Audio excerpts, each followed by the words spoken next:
Thank all of you who are here today for joining us. And just want to give a brief overview of Entrepreneurial Appetite. It is a series of events dedicated to building community, promoting intellectualism, and supporting Black businesses. And we started off probably about 2.5 years ago now, hosting events with Black professionals in San Antonio, Texas. We've had local state representatives, we've had business owners, we've had people that work in philanthropy come talk to us. But of course, since COVID, we've had to make the move to an online virtual space. And so it has allowed us to expand our audience and get the opportunity to bring authors and entrepreneurs from around the country. And hopefully, I think one day from around the world. So we're going to work on going international. But really, my pleasure to introduce to you my friend, Richelle Delia. Don't want to get the name wrong because when I first met her, it was before she was married and whatnot. So we go back to like 2010. I think when I first started, that was like 10 years ago. We still look like we started grad school though. So we do. We look like babies. We doing all right. Yes, we are. So Richelle is a high energy person, a high intelligent person, very thoughtful in a lot of different ways. And one thing I want to say about her is that we sometimes put Black people in boxes. And so we might say that, oh, you're an engineer or you have a PhD, but you may not have social skills. Let me tell you, this girl got smart skills and she got social skills. She got all of it. And so we're in for a real treat to hear her talk and give her insights about investing in real estate, getting financial freedom, but then also I think talking about how we can build Black communities in an ethical way through real estate investments. And so I'm going to let her take over from here, tell a little bit about her story and get into the presentation. Once it's over at about 7:45, we'll do a Q&A for folks who want to join. So at that time, I'll allow you all to unmute yourselves or type in the chat. And so without further ado, Richelle Delia. Thank you so much, Langston. So happy to be here and join you all today. As Langston mentioned, we met in grad school. Hook 'em horns for anybody out there, any other Texas alumni. But it's absolutely my pleasure to come and present to you all tonight. And I really want this to be an open conversation. I do have a lot of energy, as he mentioned, but I will definitely try to pace myself so I don't speak too quickly.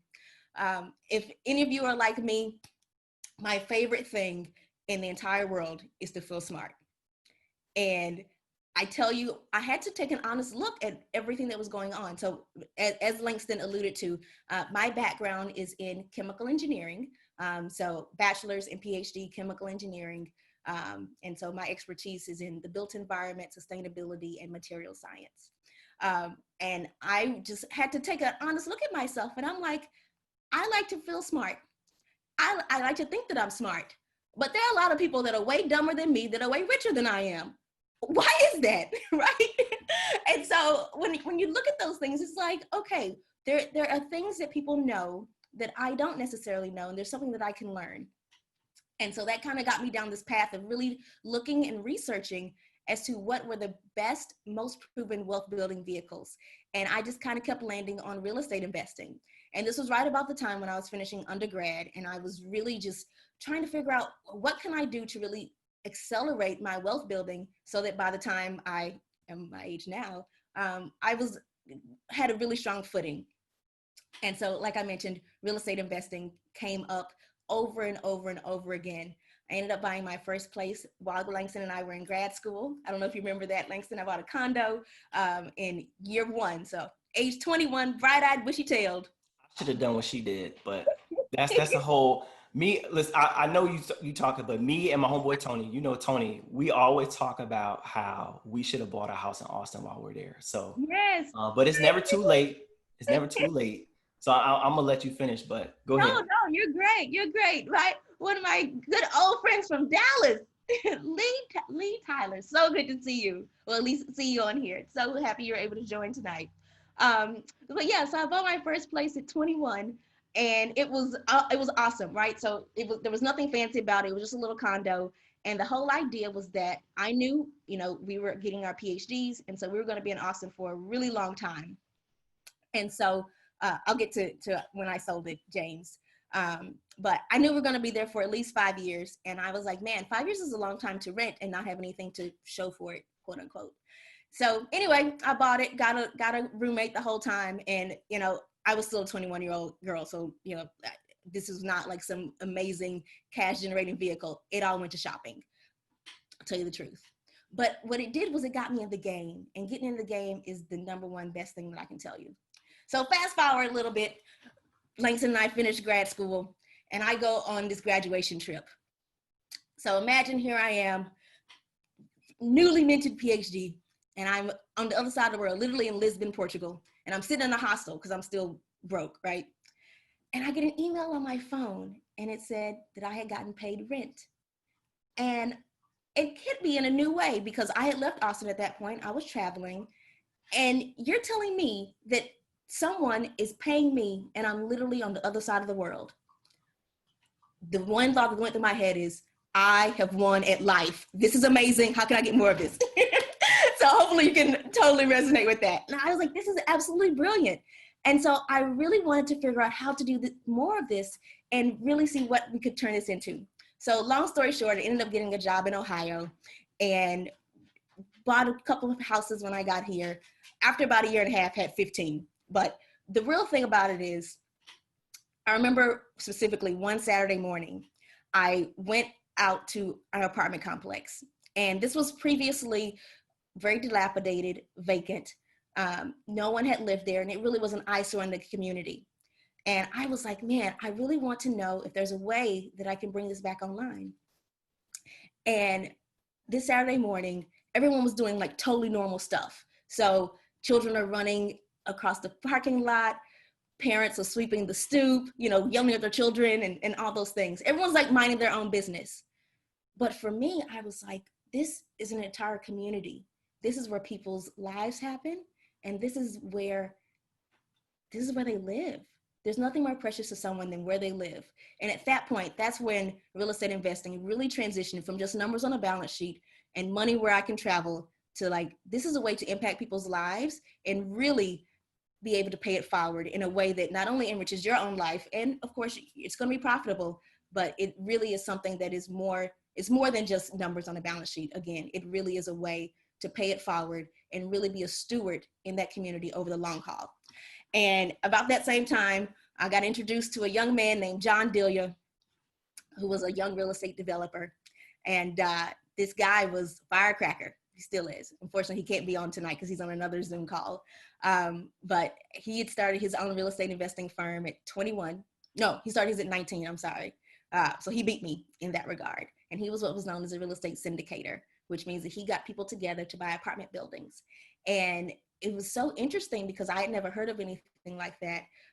And so really, John and I met. We each, of course, were investing in real estate independently. But as we've grown together and, of course, got married, we were able to grow and really build a model around how we can not only, of course, build our own personal portfolio, but really use it as an act of stewardship and an act of service, obviously for communities of color and for transforming basically forgotten properties. So that is what I'm so excited to share with you all tonight. As we mentioned, this is really about how you can get on the financial fast track, how you can pay it forward, and of course, leave a legacy for yourself and for your family. And of course, that legacy is not just financial. It's all about the ethos and the full essence and the spirit of everything that we're doing tonight. So I do not still own the condo in Austin. I did sell it in 2017. 2017, yes. So there's a rule that if you have a property and you sell it and it was your personal residence 2 of the previous 5 years, then it is basically tax-free to sell it. So I sold it in that year 5 of my 2 of the 5 years. So I had moved away from Austin, and I lived in Columbus 3 years. So I was in Ohio 3 years. So that was basically the last year I could sell it and it'd be tax-free. So I did end up selling that. And I do live in Columbus, Ohio. And just a little bit of cheat code. So fast forward, John and I have been married 3 years. Our portfolio has grown. We have about 50 some odd buildings. We are in Columbus. We're in Dayton, Ohio, Toledo, Ohio, and Detroit. So we are Midwestern real estate investors. We've decided to niche down into this region, and we specifically focus on the buy, renovate, and rent model, specifically to revitalize neighborhoods. So keep the questions coming. Super duper excited to share everything with you all this evening. So let me go ahead and share my screen. All right, and so hopefully you all can see that. Can everyone see my screen? Yes, we're good. Okay, awesome. Sounds great. So when we think about real estate investing, a lot of people underestimate what it takes and overestimate what they can do, right? So it's kind of like a weird thing here. And I love this quote from Bill Gates, is that most people overestimate what they can do in 1 year, but underestimate what they can do in 10 years. And I think, we get so excited, like I want to do so much and I want to have such an impact. And we can get disappointed if we don't see as much progress in that first year. But it's really about just slowly but steadily, as momentum builds upon itself, you end up looking back and you're like, wow, I can't believe how much progress I've made. And that's certainly been true for us. I can't believe I've been in the real estate game for 10 years. That's bonkers. Well, more than that now. But, time flies, particularly when you're having fun and when you feel like you're doing something that is meaningful and profitable at the same time. So really excited to share this and any other financial concepts that you'd like to chat about. Happy to chat about those tonight as well. So when we think about what's going on in the world, a lot of us are stressed out, okay? We got corporate deadlines. There are marketplace demands. We have families. The average American has crippling debt, right? And so really it makes everyone just feel kind of behind and overwhelmed. And the truth of the reality is, and probably, some of you may be experiencing that personal finances are a major source of stress. And the truth of the matter is that we all just want a proven path to build wealth. And if there's a shortcut, so much the better. And it will be awesome if our investments and anything that we do to advance our own financial livelihood, if that help people as well. And what I'd like to present to you tonight is that real estate investing can be a way to check a lot of those boxes. It will be slow and steady. It won't be a one-year turnaround. It is not get rich quick. There is no money down is not a thing. I mean, it's a thing if you're like a late night guru, but like for us normal people, it's not. But slow and steady, you actually can build a life for yourself that is beautiful and actually have something to look forward to and have something to show for all of your efforts. And so I certainly hope that you will take that away from this conversation tonight. So I love the skyline. It's absolutely beautiful. But when we think about real estate investing, we tend to think about stuff like this. So like the big, high-powered, the Donald Trumps of the world, right? And so what comes to mind when you think about real estate investing and building wealth? And even more specifically, who comes to mind as a participant? So in the Q&A in the chat, talk to me about what comes to mind when you think about real estate investing and what type of person comes to mind. Let's see what y'all got, what you're saying here. Lenders, okay. Oh, we have somebody from Youngstown. James is from Youngstown. Awesome. Private investors, yes, Letitia, exactly.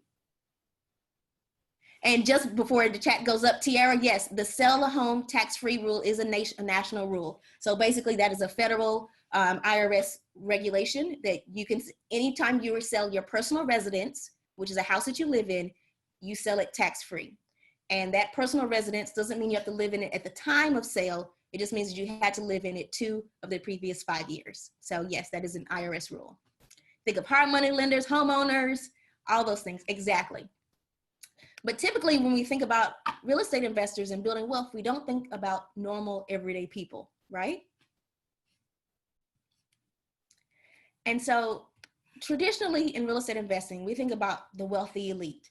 We think about real estate being a tax shelter and that the major players are out of touch with real people or the working class, right? And we also think about real estate investing as a method for growing wealth that you already have. Like, so I already have money from a cash producing business or personal liquid funds. And I'm going to take that already very lucrative asset and I'm going to transition that into a stream of income generation. And all those things are true, but it doesn't necessarily have to be exclusively that. Okay.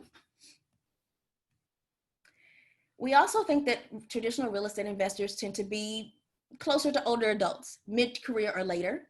And certainly those tier one cities like the skyline I just showed, right? So you think about your New Yorks, your San Francisco, your LA, your Chicago, and someone else mentioned here, hard money lenders, private investors, exactly. So bank financing, and typically it's going to be funded by an old boys club. So people that already have money, I'm lending my friends some money, you know, so they can do a deal, and, you know, the money just keeps getting washed and recycled back and forth, right?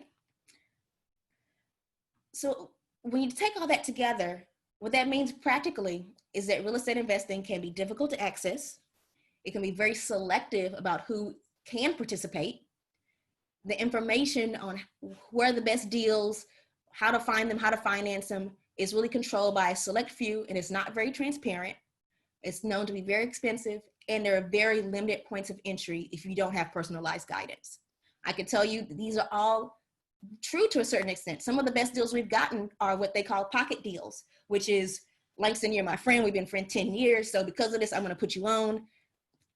I got too much. I don't have the bandwidth to take all this down right now. Because of this, on the G code, as my husband likes to call it, I'm gonna pass this on to you. So, you know, I'm gonna give you this house, you know, at an amazing deal. Just let me know when you want to do that. Just let me know. Just let me know. And so because of that, traditional real estate investing is typically just reserved for elite people that are in the know. And if you're not elite, you're not in the know, then you're not able to play in the game, right? But here's the reality is that society and social norms have really been changing a lot over the past 30 years. And, you know, a lot of us on this call are most likely brown, you know, in some sort. And so minority and niche populations, we are really starting to demand a seat at the table. And we want to participate in all facets of business, commerce, and these capital markets. And so what that means pragmatically is that there's systemic disruption of the status quo at scale, except for when real estate investing, right? And it's largely been overlooked. And I can't say that it's all for naught, because the reality is, you know, these barriers exist for a reason. This is ultimately finance and investments, and these are all very highly regulated industries, right? So for what we do, real estate is a security. When you're investing in it, real estate is a security, just like a stock or a bond is a security. So those are financial instruments. And so I can't go out on the street and say, hello, random person, can you invest with me? I can't do that yet, because I am acting as a broker, and unless we are appropriately regulated, then that is illegal, right? And even more so, the reason why that will be illegal by the SEC is that investments must be appropriate for the investor and not cause any undue hardship or undue harm on that person. So it has to be both something that's affordable and appropriate.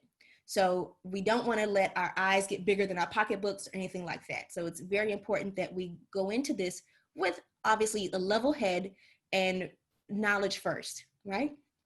So I'm definitely going to show you all the possibilities, but I definitely want to level set before we get going. I'm not here to sell false dreams that are not rooted in reality, okay? And so let's talk about it. How can we get on the financial fast track, and really what does that look like, okay? Oh, let's see here. I think we had a couple of notes here. Oh, awesome. So we have some cousins in Milwaukee doing real estate investments with multifamily. Someone else interned in Findlay. Okay, so perfect. So people already know this. And one other question really quickly. Have you needed a new post-PhD certification to invest in real estate? So the answer is no, you do not need, and I did not need a post-PhD certification. That being said, because we do raise money, again, real estate is a security, we felt it was pragmatic for at least one of us to have a financial license. So I am a licensed insurance agent, and all that does is allow me to help people with what's known as a financial needs assessment. Because again, it will be inappropriate for someone to invest with us if they are not financially sound. So it is not a requirement because of the manner in which we allow people to invest with us, which I'll get into a little bit later if you're interested. But so technically, no. However, we've decided to do that just as an extra bit of precaution on both sides. And it just allows us to be more educating on that end. which is really in line with our ethos of education first. So hopefully that answers your question, Tiara. But in general, technically no, but certainly when you're dealing in the tens, if not hundreds of thousands of dollars, more education is definitely preferred than less. So here's the question. How do we empower all people, at least people that want to, how do we empower them to invest at scale with the access to the information they need to be successful, which is kind of getting to where Tiara was speaking of, right? And so the solution to that is to go where no one else will. So there's always opportunity out there. It's just that you have to go where someone else isn't willing to go. You know, there's a awesome saying, I forget who it's from. I'm going to say like Roosevelt or something. It's like, people like opportunity, except when it comes, they say no, because it comes dressed in overalls and looks like work. And that's the truth. We all love the idea of opportunity, but it does take work and it does take effort consistently over a long amount of time. And so can you invest in real estate? Absolutely. Is there opportunity out there? Oh my God, so much opportunity. But the solution to meeting all these needs is to invest where other people won't invest. So it doesn't necessarily look like HGTV, right? And so here's what the solution that we've done is that we've really looked at it as a two-sided problem. So you have this pool of willing investors that want to invest, but may not necessarily feel as confident as they would like to in order to deploy capital in that sort of way. So because of that, we provide on-demand real estate investor to-be education, as well as investment opportunities to revitalize these inner city properties. And basically, again, we do that through our buy, fix to rent strategy. And we focus on the Midwest because, to be honest with you, the numbers just work. When you're in the coastal markets, things are more expensive. I don't think I need to argue with anyone that California and New York are much more expensive than Ohio, Omaha, Nebraska, places like that, right? And so you go to the places that are boring, they are not sexy, but the numbers work, and that is where you can get good opportunity consistently over the long term. Youngstown, Ohio, you got it, James, you got it.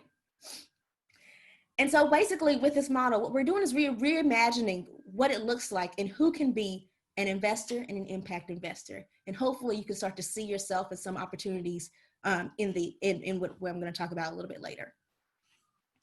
So our mission is belonging and pride for all people. And specifically, no, that's not my husband. I have a photo of him coming up though. And so the work is to level the playing field by essentially facilitating investments that are typically off limits to, dare I say, normal people. You know, John and I could have just kept investing in real estate on our own and just building our own personal portfolio. But here's the thing. We were going up to buy another apartment building. Again, we already had one apartment complex. We have strong relationships with the bank already. You know, we have our bankers, we have everything. And we're like, hey, we want to invest in this neighborhood. It's turning around. It's, you know, it's showing signs of turning, but not quite there yet. The fundamentals are great. Here's the profit and loss statement. Here's everything. We send it across to our banker, say, hey, we really want to do this one. We got the down payment. Let's do it. I kid you not. His email comes back and it says, I'm not trying to redline, but ... And then all these reasons as to why they would not lend on the property. So that people don't earn enough money in this neighborhood. If it was 2 streets over, we would happily invest in it, or we'd happily lend on it, but it's, 3 streets in the wrong direction over here, and blah, blah, blah, blah, blah. And it's like, you literally said, I don't want a red line, but in your email, like, I'm pretty sure that's called redlining. Just saying, right? Like, that's not a good thing. And so because of that, we realized if we don't take the situation to our own hands, we're only going to be able to invest where the bank allows you to invest. And that gives you it highlights why some neighborhoods are underinvested versus others are not. It's because banks determine not only who's able to invest, but how much and where.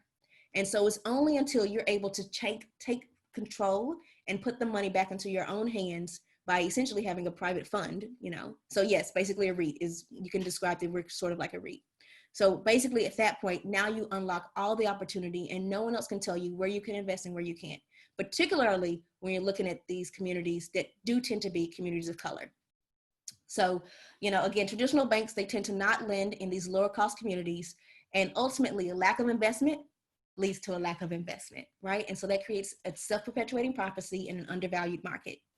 And so because of that, you can purchase properties for less than their worth, which is less than their, what we like to call their intrinsic value. So basically, if you go to Home Depot and you buy the nails, you buy the 2x4s, you buy the drywall, the paint, the shingles, everything that you need to build a house. If I can purchase a house that's already standing for the sum of all those parts, then I'm buying it for less than its intrinsic value. So I'm buying it for less than the fundamental value of that property. And that is how you invest, and that's how you make money. That's the secret sauce. That's it. That's the cheat code, okay? And so basically what we're able to do is we can purchase properties for far less than their worth. And at that regard, now you have room to share. So investors receive very strong returns from these previously underinvested neighborhoods. And in return, the neighborhoods get a restoration of vibrancy and the residents get a restoration of dignity. Because I think we can all agree that when your neighborhood is filled with what we like to call bandos or abandoned properties that are just in disrepair, that doesn't make anyone feel cared for, doesn't make anyone feel valuable. It doesn't make their life or their livelihood of their community, it doesn't make them feel valuable at all, okay? So what does this all mean? Basically, we want to have measurable impact, right? And so obviously with revenue fueled by technology, innovation, and software. And so we're trying to basically recruit the best in the industry. And we want to normalize real estate investing as a vertical by making investing in real estate as easy and simple as trading stocks. And so because of that, you're able to create a strong local financial economy and foster that political activism and participation. And when taken at scale, this allows us to shape the betterment of our overall culture and betterment for our communities. So this is definitely how, again, you can pay it forward, not just profit personally, but also pay it forward to those communities that you choose to invest in. So this is hubby on the left-hand side. That's Mr. Delia himself. And then I'm on the right. So as I mentioned before, he was a fund manager himself. He raised that fund and closed it in 2016, 100% of the investor equity. So basically that means they got all their money back and then some, got it all back.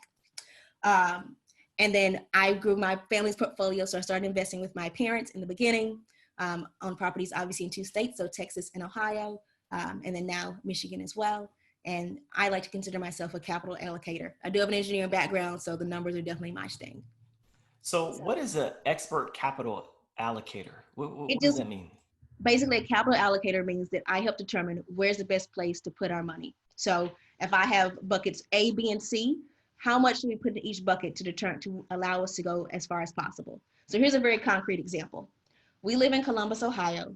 Columbus is on a very similar trajectory as Austin, Texas was, getting published in all those best places to live magazine. Everyone is moving here. Oh my goodness, it's a hot to trot place to be, right?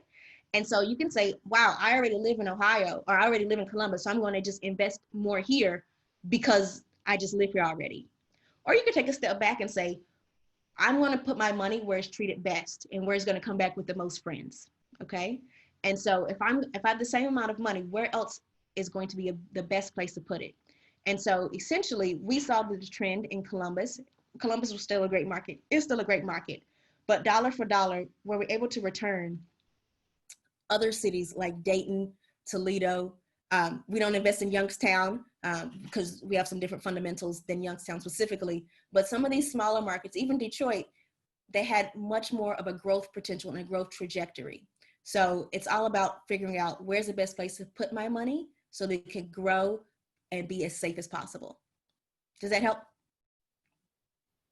It does. Thank you. Okay, cool. So now let's talk a little bit more about paying it forward. James's question, I'll get to that one at the end. And your question about a REIT and how to invest with us, I'll get to all those at the end if you want. Just about 5 minutes about the specifics of housing JV if you want.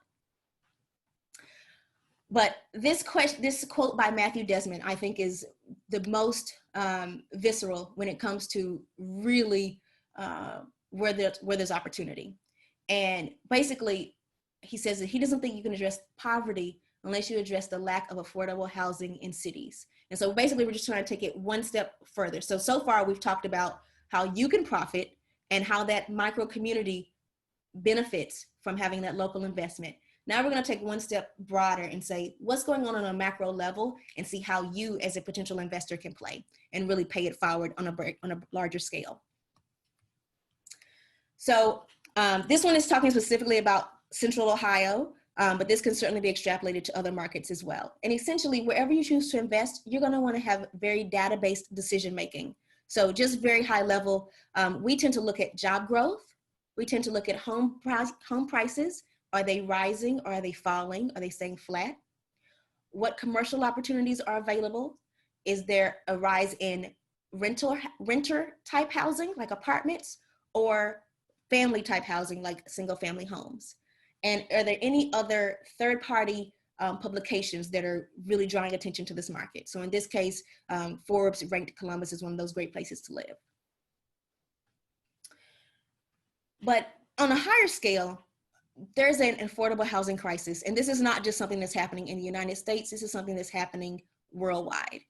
But specifically in the United States, there are over 2 million families that use, I'm sure a lot of us have heard of the Section 8 voucher programs. Now, I'm not saying you have to accept Section 8. That's really not the point of this, but it's really to highlight the need for housing that is affordable and meets people's budget, okay? So basically, on a nationwide scale, for every 100 persons, they look at how many people within that 100, basically a percentage, can afford to live in the house that they choose. And basically that means it needs to be 40% of their income or lower, okay? So on a national scale, there are only 21 units for every 100 extremely low income renter households. And so those are people that earn below 30% of that median income without government assistance. With assistance, there are only 46 units available for every 100 households that need it. So for people that have assistance, you have about, almost half. For people that don't qualify for assistance, only about 25% of those people can actually afford to live in the houses that they need to. So that means they're putting much more of their monthly income towards housing than is legitimately sustainable. And that's not a good thing. So when you think about this on a larger scale, there's so much opportunity, right? Because people really need good quality, we like to say budget-friendly housing. So it's not that you are necessarily accepting Section 8, it's that it's supply and demand. And the reason why home prices and rental prices have continued to go up and continue to be exorbitant is because there's just not enough supply. So even with new home builders building, land costs are so expensive that home builders can't afford to bring product on the market at a price point that's actually affordable for people. That's why all the new development tends to be high end, because land prices are so expensive these days, okay? If you've noticed, the average starter home has gone up from $100,000 to about $300,000 to $350,000, right?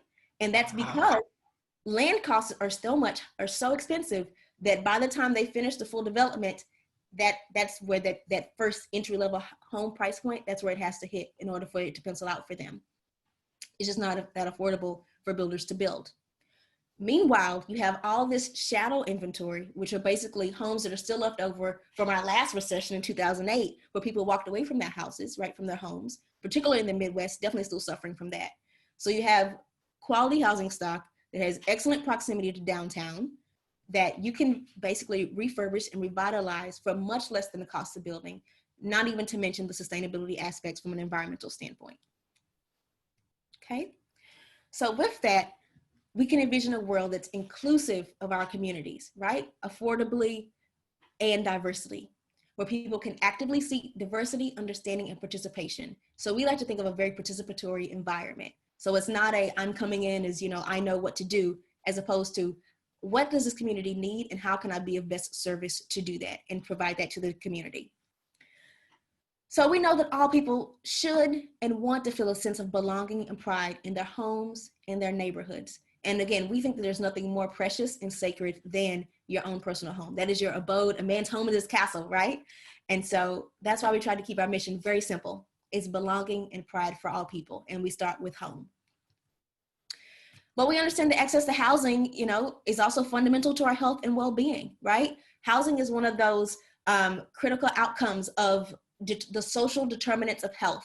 So if a person is not housing stable, then their mental health, their physical health, and all those things are susceptible to decline because they don't have basically that home base, right? And so housing and housing security is a really critical first step towards a future that we all want, not to mention the investment opportunities as well.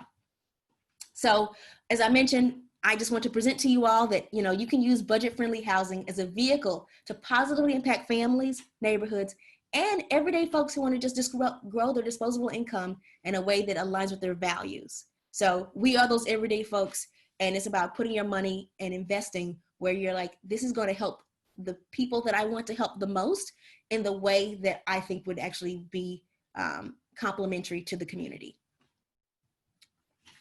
So again, basically it's a buy, renovate, and hold model. So you may or may not be familiar with how gentrification works. I think a lot of people have heard the term gentrification, but may not know all the details of it. But very briefly, gentrification is where someone comes in and they purchase a home, they renovate it, and they sell it. Okay, so very much the HGTV model. But here's the rub. Whenever a property is traded, when it's sold on the open market in a arm's length transaction, meaning I don't know you, you don't know me, I'm not giving you a family type of deal, the property taxes associated with that property are pegged to that home value price.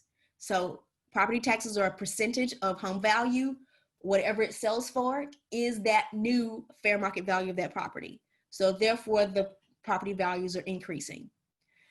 Property taxes are also an average of the neighborhood. So as more of your neighbors sell and have that pegged at that higher price point, everyone's taxes go up. So now enter somebody's grandma who has owned a house since 1950 something and it's paid off. And they're on a fixed income or something like that. That's how people can end up losing a home that's paid off because their property taxes are increasing. And that is the detriment of gentrification, and that's why so many people are against it. So just wanted to give that very high level overview in that regard. So basically what we do is we do a buy, renovate, and hold. So you can still get all of the same vibrancy, you can still get all of the same investment, but when you choose to not sell, at least immediately, what that does is it allows the property values to basically stay closer to where they currently are. So you're not artificially inflating them. You're not getting all the extra lipstick on them. It's not that you may never sell, but you at least delay it. So it's not, this onslaught and pushing people out, right? And so basically what we do is we take the concept of being a market maker. So in the stock market, there's something called being a market maker, which is I have a new startup and I'm taking it to the open market. And there is not a market for it. So I'm going to drum up interest for this thing. And so that's called being a market maker. So what we do is we take the market making approach that is a traditional finance approach and we superimpose that onto real estate. And so essentially what we do is we acquire a critical mass in a certain neighborhood. So now we become our own comparable properties. So let's say that rent was $500 before. Now rent is $700, just throwing out random numbers, okay? And at first it's like, oh my goodness, a $700 rent. But think about it. If this is in a neighborhood where there was no available product, it was all scary and dilapidated and vacant, right? So now there's a place that is clean and inviting and beautiful. Oh my goodness. And it happens to have access to public transit. It's close to downtown. It has all the amenities that I want. When if I were to be, let's say, in downtown proper, a similar property would be $1,200. So instead of me, price inflating, actually this is a bargain for what this property actually is, right? And so now you get all this new vibrancy in the neighborhood, but again, you're not artificially inflating the property values because you're not selling, okay? And so with this model, rent is the primary revenue generating mechanism. And again, our hold times are 5 years plus. So at that point, we are stalwarts in the community. We are actively participating in that resurgence, that vibrancy.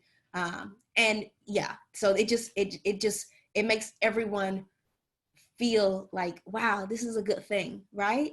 Like you're creating community where there was not anymore. You're cleaning up places that were dilapidated and just uncared for. So that definitely makes us feel good when it's like, wow, this was the eyesore of a community, and now it's on par with its neighbors, right? And anytime we can do that, and it definitely makes us feel good anyway. So with that, on the opposite side, so that's on the very pragmatic side. On the opposite side, we think that as an investor, financial literacy and financial education is absolutely paramount. And so for our investment partners, for our residents, for the general public, basically, we provide financial literacy education through the form of real estate investment education. We have hands-on training for some of our residential development team members. So some of our construction staff, they have access to our courses and our education as well, right? And without COVID, we tend to have an annual conference in our major markets. So those are Columbus and Detroit. And again, that's to educate the public about alleviating the housing crisis through socially conscious real estate investing. COVID is here. No in-person conference in 2020. Hopefully you'll forgive us. So the next one is live, So again, we buy and refurbish residential homes and apartment buildings in Midwestern cities. And the whole idea is to create attractive, reasonably priced rentals.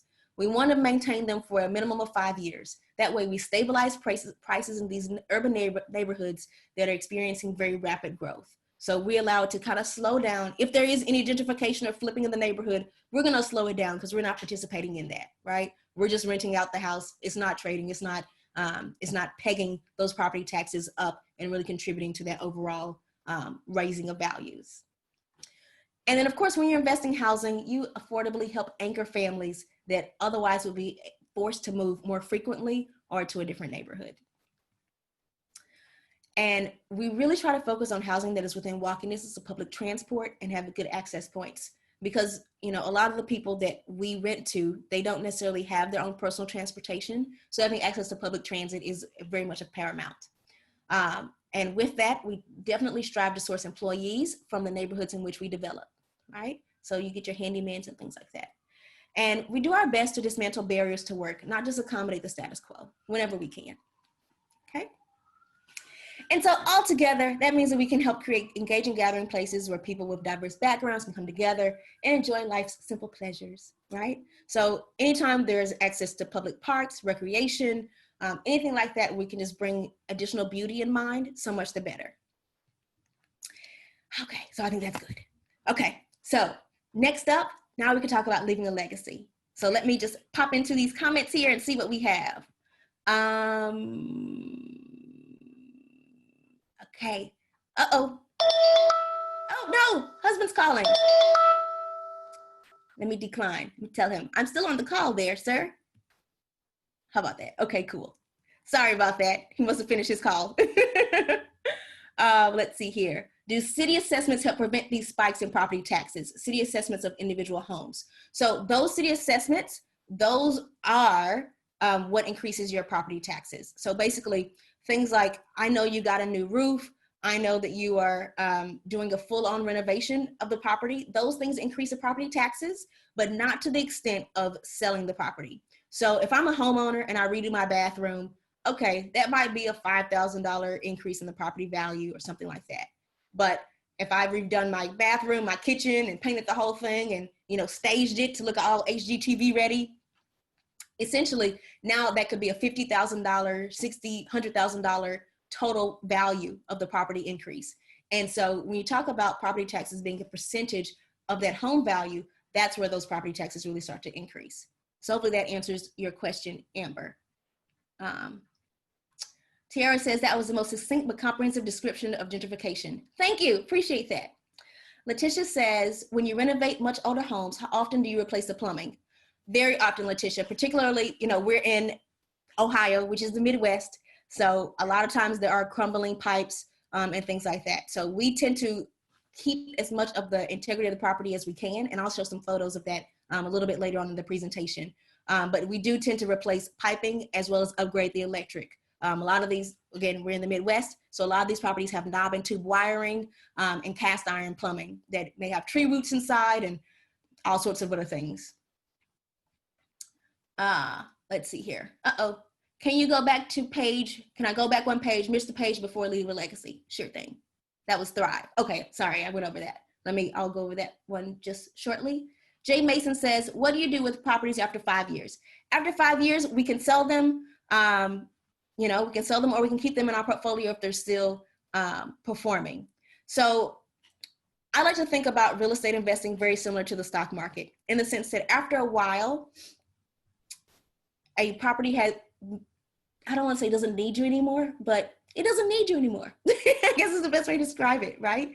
And so, at the end of the day, as an investor, you may want to reposition your portfolio. You may want to invest in another market. Markets change. So it's not necessarily appropriate to say, I'm going to stay in this market for 20 years because I can't tell the future. Game makers may come in or gentrification may happen, ebb and flow, tides change. So what may be let's say a trash neighborhood at one point can end up being a darling neighborhood 5 years later.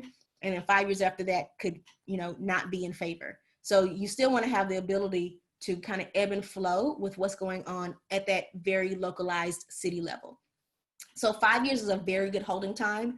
At that point, again, you have gone through a full life cycle. You've gone through 5 individual tenant cycles because tenants rent in 1 year increments. You've taken it from vacant, dilapidated to being a fully functioning. And I should also mention when a property is vacant, typically the previous owner is not paying those property taxes. So that is not a source of revenue for the city. So you are now bringing it back online. You're now paying utilities. You're now paying those property taxes that would have gone without being paid. So now this is a very functioning part of the community when it was not before. So after 5 years, most of the good work that you're going to do has been done. And so I'm not going to fault anyone for selling the property after 5 years. So 5 years is the holding period that we aim for. So that answers your question, Jay Mason. Let's see. Lee says, so the activity of flipping basically increases property taxes. Yes. All right. Amber says, yes. Okay. What are the day-to-day operations of owning property? Oh, Jacqueline, I'll circle back to that one. That's a lot. Lee, do I invest in tax liens as well? Not directly, not in the way that you're thinking. So I'm going to go with no for now. Tax liens are a whole separate asset class. So it's kind of like stocks versus bonds. So they're real estate related. And this depends on the state because you have tax deed states and tax lien states, which basically means in some states, if people don't pay their property taxes and you buy when people don't pay their property taxes, you can get a lien on the property, which means a claim on the property. In some states, and after that lien is placed on the property, it is now a paper asset. It is something that can be traded, just like a mortgage. So if you've ever bought a mortgage, or if you ever bought a house, you have a mortgage. And if, let's say, Chase Bank gives you that mortgage, well, in month 2, your mortgage may not be serviced by Chase Bank anymore. Chase can sell it to Wells Fargo. And now Wells Fargo owns that paper. They own that lien. Tax liens are very much in the same way. So if someone doesn't pay their property taxes, there is now a lien on the property. Someone can buy that lien. So that lien itself becomes another asset class, okay? Now, depending on the state, that tax lien either is just a lien, like just a loan on the property, right? So it's just an encumbrance, or it can entitle you to the deed. Yes, the deed, meaning it is now my house. I pay your taxes equals my house. Done. Wham, bam, thank you, ma'am. So that is very state specific. And so that's a whole different presentation, but hopefully that gives you enough. So Richelle, I remember when I was promoting the talk, and there were a few responses to posts on LinkedIn and Instagram and Twitter. And so I asked this question about, like, is it possible for us to ethically, reestablish, reinvigorate, gentrify our own neighborhoods without doing damage to, like, Black communities? And I think you talked about that very well. But I'm wondering if you could talk about this legacy piece, because to me, I was just thinking about if I buy a house, right? I just got engaged. So if me and my fiance, we try to buy up the neighborhood like you did in some ways, and we rent out to families in an affordable way, because we can see the gentrification that's going to come in our neighborhood now.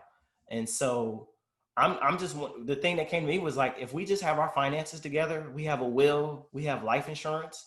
Like one of the ways that we prevent the displacement of Black families is for us to just make sure that we're financially secure. And I'm wondering, like, as you transition into this idea of leaving a legacy, Mm-hmm. do we sometimes make things too complicated than what it needs to be? And what is your philosophy on legacy for your family? Yes. Great segue. So yes, I think that a lot of times we can make it a little too complicated. Basically, the way I like to look at leaving a legacy is having that stream of wealth generation for yourself, as well as these assets that whenever you do sell in that 5-year, 10-year, whatever holding period you choose that is best suited for your family, that now you have this asset that you can sell, or you have access to that equity in a way that you would not have otherwise. So just to put it and I have a case study that I'm going to talk about, I think in this next slide, actually. So leaving a legacy. So this is an excellent segue, and I think we'll give some very pragmatic context. So, and I know I'm running a little bit over. I know we only wanted 45 minutes of talking time, so I will go expeditiously. But if this does not fully answer your question, then just let me know. So this is a case study of one of the houses that we've done that shows you very much in real time what this can look like. So this is 1002 East Whittier Street. It's in Columbus, Ohio. It looks like it's in Columbus, Ohio, because it is. It looks like it's in the Midwest because it is, right? So little boring house, nothing fancy about it. As you can see, it was just kind of blah, kind of an eyesore in the neighborhood. It was vacant for over 2 years, totally not connected to the grid at all. Had to call the city to get it back connected to the main, just totally off the grid completely. Okay. Now this is Columbus, Ohio, and we did purchase this property in 2017. So brace yourself. These numbers, you can still get them, not in Columbus, but you can still get them. So preface. We bought this property for $5,000. Yes, $5,000. Whole thing, not the down payment, whole thing, 100% ownership, $5,000. Okay, yes, 2017. Yep, 3 years ago, correct. All right, so this is why we love the Midwest. As you can see, this is not in some far-flung area. This is downtown Columbus. This is 1002 East Whittier Street.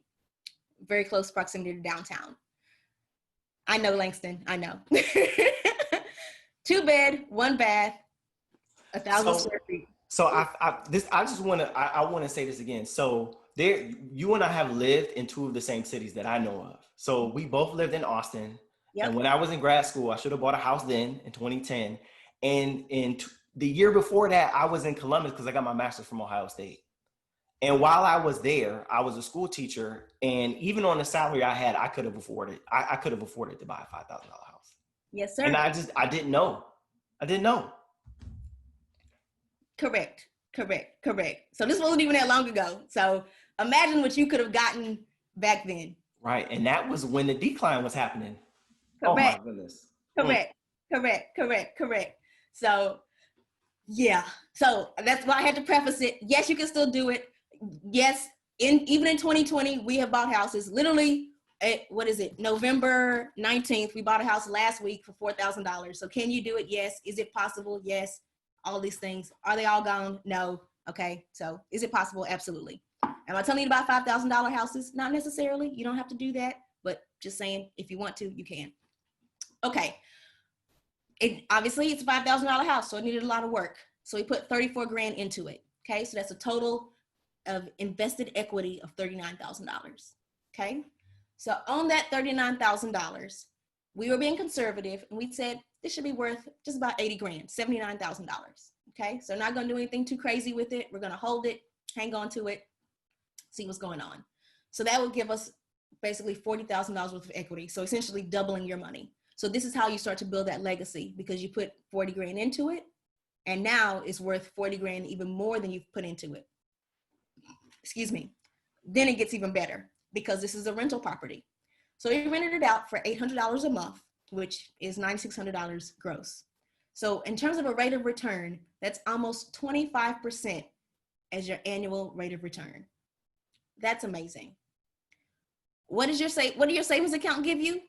0.001%, maybe ish. Now, of course, this is gross. This is not net, right? But the whole purpose of this is just say, you know, just doing something that is in a neighborhood where people are mostly brown, right? The housing is, there's nothing wrong with the house. It's just old and uncared for. That's it, right? There's nothing wrong with this neighborhood. For people that don't live in Columbus, you know, like this is downtown. Like this is literally less than 2 miles from downtown. It's biking distance, legitimately. This neighborhood here, German Village, is one of the nicest neighborhoods in the city. Ohio State is just up here. So, you know, it's just about going into a place and looking at it with fresh eyes and new eyes. And one of the things that we like to do is really take a very pragmatic, numbers-based approach. So it's not that I'm just going to go into a city and just throw money at any random $5,000 house. It has to have basically key performance indicators. So just like in your corporate job, how you have key performance indicators for any database decision that you would make, the same thing for real estate investing, okay? And so that's why we're able to repeat it in city after city. And that's what I would encourage you all to do if you choose to go down this path. You're not trying to be willy-nilly slinging dollars all over the place. You know, you're not like, you know, Roger Badass or anything. No, you want to be very metered in your approach and very pragmatic. But this is how you build wealth, right? So Langston, you just gotten engaged. You buy one, dare I say, $40,000 house. You hold it for that 5 years. Now you have 80 grand, should you choose to sell it, okay? Now you can go and either buy 2 more $40,000 houses or one $80,000 house and use it as a down payment for something else. And so it starts to build over time. And so it allows you to build up your portfolio and that nest egg over and above what you have, you know, in your day job, 401k, whatever. And so that is the beauty of real estate investing. That is how you're able to build a legacy. And that's how you're able to build a nest egg much larger than you would have ever been able to otherwise. Yeah. So how did you find it? Craigslist. Really? Yeah. Stop playing. I'm not playing. You know what? But it's interesting. It's almost like, you know, there are these things. Mm-hmm. It's the cliche of something is hiding in plain sight. Mm-hmm. And we sometimes don't on Craigslist. Yeah. Just go find something. And wow, I'm speechless because James Brown, who is one of my mentors, was asking the question, so I have to give him credit for that. But he was saying, what magical database do you have access to? And it's crazy, Craigslist. Craigslist. Yep. And you know, Craigslist isn't the only way, but this particular house we got on Craigslist, right? And so the thing about it is, I'm a big advocate of you find what you're seeking, right? And whatever you're looking for, that's what you're going to find, right? So we still buy houses from Craigslist from time to time. Not so much anymore. You know, markets change. Columbus is a lot different city than it was in 2017. Lot different city. And you know, funny thing about it is my husband had to convince me to buy this because we bought this in January 2017. We got married in May 2017. I was not trying to, you know, I'm trying to do the most for my wedding. Like, I'm not really trying to buy another house. Okay. You know, like I have other things to do with this $5,000. But I have to say it was really a good idea. So I'm gonna make sure my fiance hears the podcast version. Absolutely. So when you're thinking about the value proposition of where you can put your money and really where it can grow, we like to look at real estate from like what other asset classes are out there. So I think I mentioned earlier, like your savings account is 0.001%, right? They say that 401ks give you an average 6% return, S&P 500, 7%. Life insurance is a whole different asset class. It should not necessarily be rated based on the rate of return because it just has so many additional benefits that Langston and I were alluding to before the call. But, you know, when you think about it, rental real estate, you know, depending on what your requirements are, and you don't necessarily have to be as aggressive as, you know, at this point, you know, we were both under 30 at that point, right? So we could be a little bit more aggressive than we would be necessarily today. Well, I think we're still kind of probably more aggressive than most. But it just all depends on what your appetite is and you know, and how quickly you want your funds to grow. So the more aggressive you want to be, the uglier the property may need to be, right? But there are certainly just, you know, paint and carpet rehab or no renovation at all properties that will give you a solid return over that long term as well, right? So it doesn't mean that you have to do exactly the way that we did, but just wanted to showcase what the opportunities are and what's out there. Okay. So we ended up selling it this year in 2020. So we did not get our full 5 years. We did it from January to about March. So it was interesting. We sold this literally before coronavirus. So we did just about 4 years. So didn't quite hit our 5 years for this one. And this is what the person that bought it from us did, right? And so, basically there was still a lot more value on the table. So we're not flipping. Like, that is not our business model. We're not HGTV. I'm an engineer by background. Okay. Like, I can make it decent, but like that, I know what I'm good at. Right. But we don't necessarily have to feel bad about that because, we still got 40 grand of equity. It's okay. It's okay. Everybody can eat and go forward and find their place. Right. And like I mentioned, Columbus has changed quite a lot over the past 3 years. I did want to take just a brief moment to talk a little bit about some of the sustainability aspects that we incorporate. I think one of the questions had alluded to this. So we do try to reduce the amount of waste and reuse as much as we can during our remodeling processes. So I just wanted to put that on there as well. So this is a property that we have in Dayton. And as you can see, this property has a lot of wood details. And so for us, those are things that we take pride in maintaining, right? So we take pride in just refinishing the existing wood floors, leaving those wood casings around the windows and moldings around the entryways and exits, right? So this is a renovation. This is exactly what the house looked like beforehand. And, it's now rented, but essentially anything that we can do to maintain that integrity, we will certainly do that. This is an example of a cast iron bathtub. So yes, it might look a little ugly and rusty, but at the end of the day, this is a cast iron bathtub. It doesn't break, like it's cast iron. It's pretty much the highest quality kind of tub you can get. So again, anything that we can do to really maintain the integrity of those existing materials, we certainly go out of our way to do so. So hopefully that answers that question. I think someone had asked something about that. So basically, hopefully you've learned from, that's showing there. So hopefully out of this, you get the idea that we can change the narrative of what it means to be a real estate investor, about what it means to be someone that's an impact investor, and really what that can look like. So you don't necessarily have to be a member of the Old Boys Club. You don't necessarily have to be someone that is already financially independent. You can certainly take it upon yourself and take this ethos as this is a way that I can not only build wealth for myself and my family, but I can also use it as a way to pay it forward. So these are just some of the things that we like to embody. So we're inventive, we're adaptable, we're intuitive, we're all these things. And also, we're also impact investors. So hopefully that was helpful and great.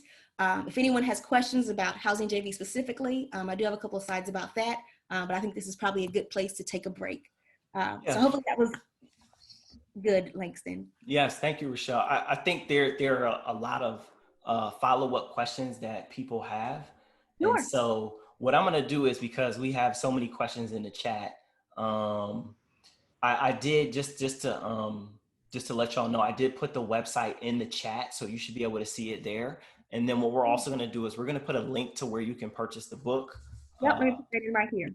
Life, Liberty, and Property by John Delia. And so I thought the book was good because it gave some incredible just insights. Like if you're beginning and don't know the language or the lingo. And one of the things that stood out to me was this idea of being your own bank. And so I think you kind of even alluded to that in some ways with how we kind of like you buy multiple properties in the same neighborhood to stabilize the prices. And so I'm going to swing over to you all so you can ask a few questions. And what I'm going to ask you to do is if you raise your hand in the chat, I will make it so that you can ask your question. And so if you typed it in the chat already, if we didn't get to it, if you hit the raise your hand function, I will get to you and allow you to just ask your question that way. So don't be shy. And so some people are wondering how they sign up. And so I think they're able to do that. The website. I'm going to go to Lee Tyler. Absolutely. And then if you have any specific questions, you can also go to housingjv.com/bootcamp if you're interested in learning about some of our educational offerings as well. But it's all on Housing JV. All right. And so we're going to go to Lee Tyler. I'm going to let you speak. Go ahead, Lee.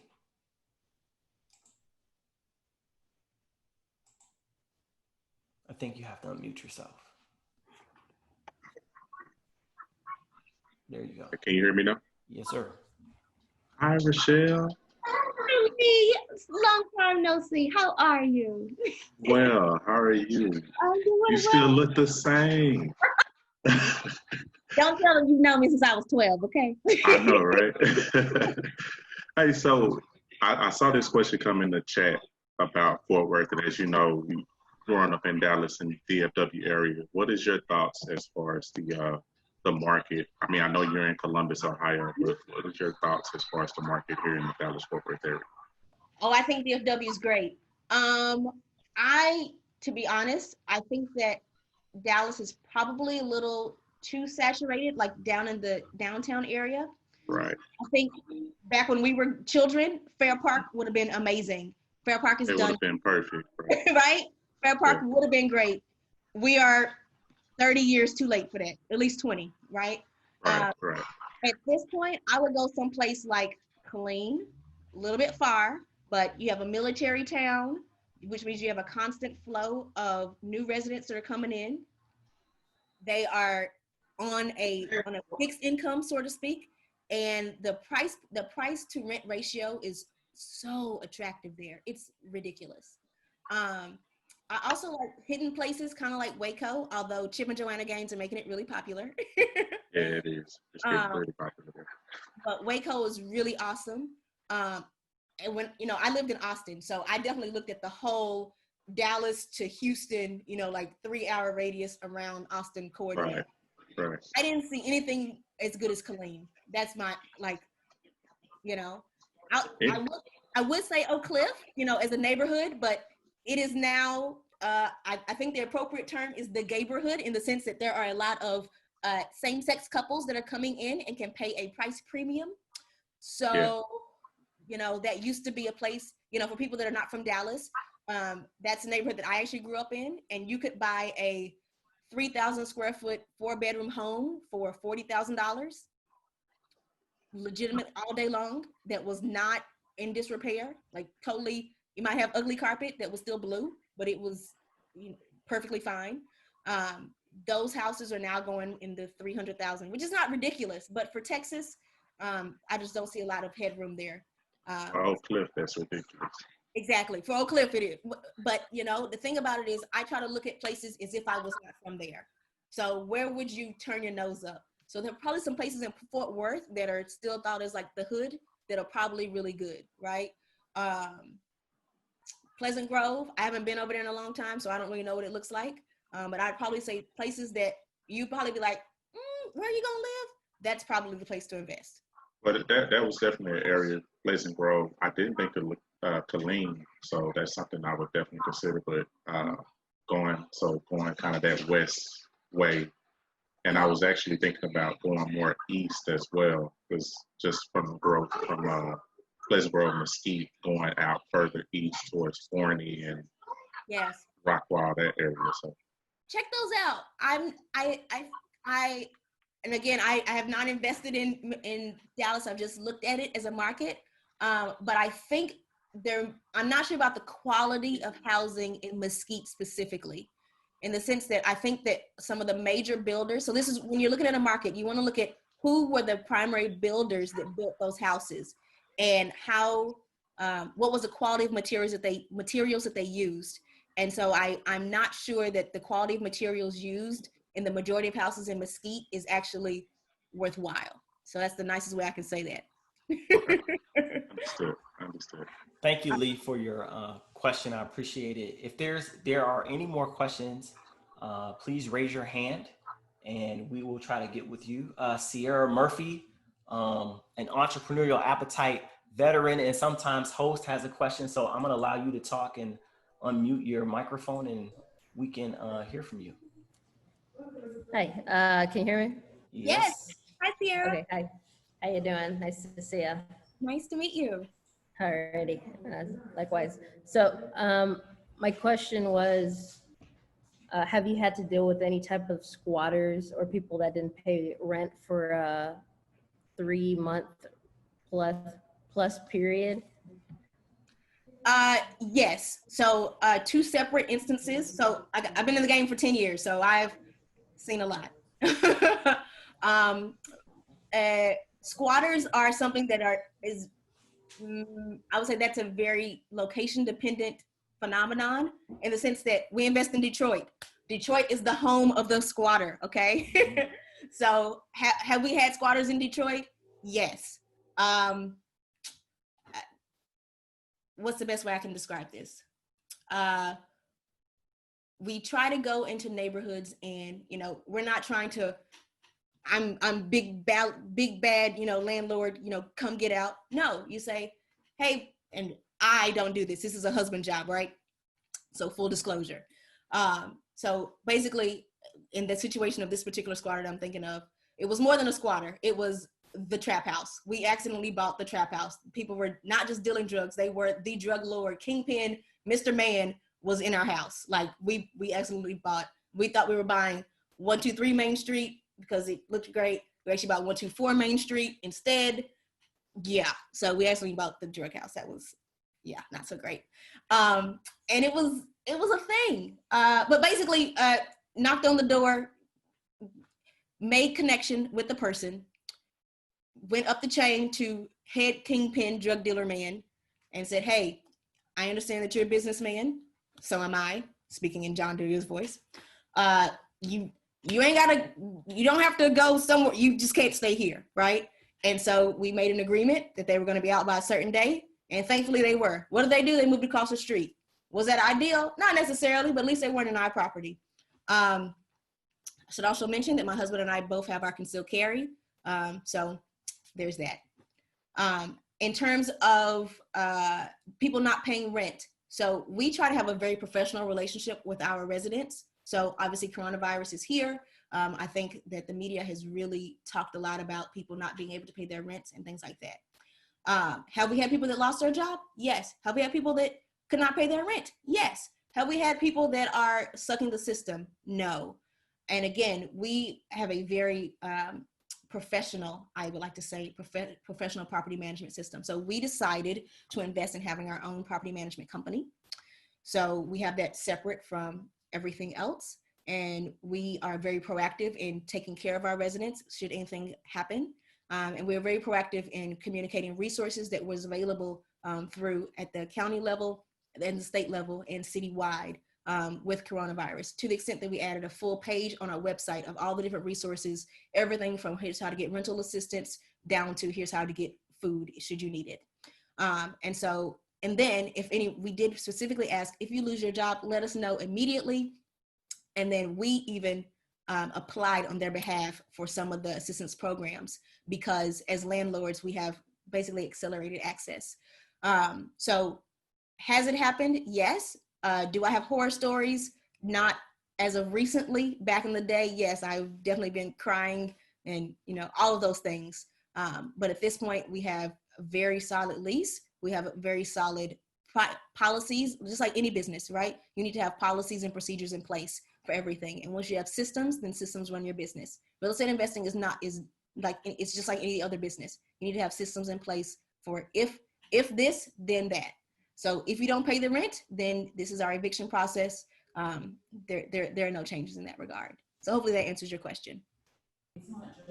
No, definitely. I appreciate it. Thank you, Richelle. Real quick before we start to make the transition off, I'm wondering if you could just give us a brief rundown of how people can get involved with what you're doing. I believe there was some questions in the chat about how they can invest in the Midwest living somewhere else, and I think you all may be able to provide some help with that. So certainly, I have a couple slides on that. So let me just go ahead and ping those through. This is our pledge. So if you're interested in learning, again, more about Housing JV, this is the pledge that we take, and all of our partners, we ask our partners to take, which is essentially to be intentional with your finances and investments, be intentional about wealth creation, intentional about your goals, and intentional with your impact. So a little bit about us. I think I've talked to you a little bit about what we do, but very specifically, we play in Eastern and Midwestern cities. So that's Detroit, That's Dayton. Columbus is not an active city of investment anymore.